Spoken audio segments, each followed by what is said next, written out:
was there a parallel in terms of his approach to Catholics who were also Yes, and Germans, an especially. oppressed minority in America? Well, what's amazing about Catholics,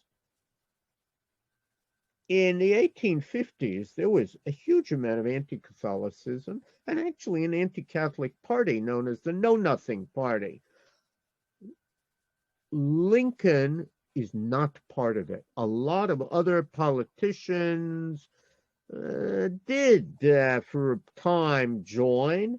And then, of course, people were very embarrassed to have been part of a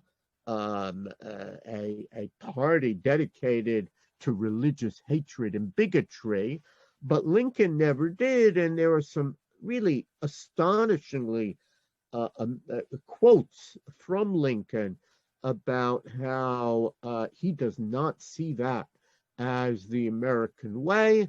And what's fascinating about anti-Catholicism and true also of anti-Semitism is when you read the private letters of people from the Civil War era. So if you read James Buchanan, who's Lincoln's predecessor, many anti-Semitic comments. If you read Andrew Johnson, his successor, it's full of anti-Semitism. Anyone who is Jewish, who Johnson mentions, he mentions with a derogatory comment about Jews.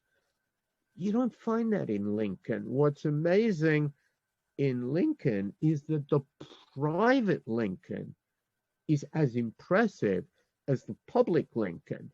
And today, anyone can see that. All the letter, or many of the letters, are online at the Library of Congress, and it's really uplifting to read them at a time when some of our politicians have private lives that we would not exactly want to view as models for our children. You suddenly read Lincoln and you see what this is, the definition of a great human being, that the private Lincoln is as opposed to hatred and bigotry and as dedicated to what we might view American ideals.